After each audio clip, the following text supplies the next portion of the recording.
வணக்கம். இன்றைக்கி நம்ம தமிழ்நாடு சட்டமன்ற தேர்தலுடைய சரியான கடமையை செய்ய எல்லாரும் தயாராகிக்கிட்டு இருக்கோம்.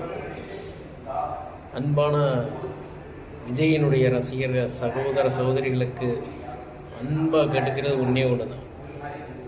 உங்களை போல் நாங்களும் விஜய் ரசிகர் தான். ஆனால் விஜய்க்கு பின்னால் ஒரு கும்பல் இருக்குங்கிறது உங்களுக்கு தெரியலை, புரிதலும் இல்லை. அதுதான் பிரச்சனையே. அவர் பேசிக்கிட்டு இருக்க குரல்லாம் விஜய் கிடையாது. விஜய்க்கு பின்னாடி ஒரு கும்பல் இருக்கு. அந்த கும்பல் உங்களுடைய அன்பையும் பாசத்தையும் வச்சு கபலீகரம் செய்கிறதுக்காக அரசியலில் உள்ள நுழைஞ்சிருக்கு. அது விஜய்க்கும் தெரியும். அவர் சொல்ல முடியாமல் தெரிகிறார். அந்த விரக்தியில் தான் கத்தும் கதறலுமாக பேசிகிட்டு இருக்காரு ஒழிய அவருடைய வேறு எந்த பிரச்சனையும் இல்லை. அவருக்கு ஒரு கும்பல் அவரை வச்சு உள்ள அரசியலை கபலீகரம் செய்கிறக்காக வேலை பார்த்துக்கிட்டு இருக்காங்க.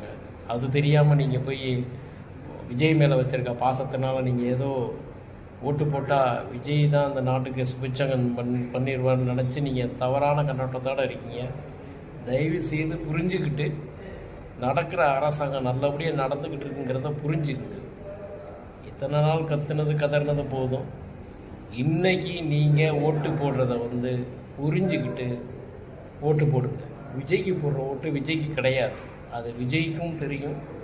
அவரை மொத்தமாக சுற்றி ஒரு கும்பல் நிற்கிது. அது தெரியாமல் நீங்கள் போய் வலையில் மாட்டிக்காதீங்க. நீங்கள் போய் மாட்டுறது தமிழ்நாடு மொத்தத்தையும் மாட்ட வைக்கிறது. தமிழ்நாட்டில் எவ்வளோ மக்கள் கஷ்டப்படுற சூழ்நிலைக்கு போயிடுவாங்க. அது தெரியாமல் நீங்கள் அவருக்கு ஓட்டை போட்டு உங்களுடைய ஓட்டை வீணாக்கிறாதீங்க. ஒவ்வொரு ஓட்டும் பொன்னானது. அதை புரிஞ்சுக்கிட்டு உங்களுடைய வாக்கை செலுத்துங்க. நன்றி.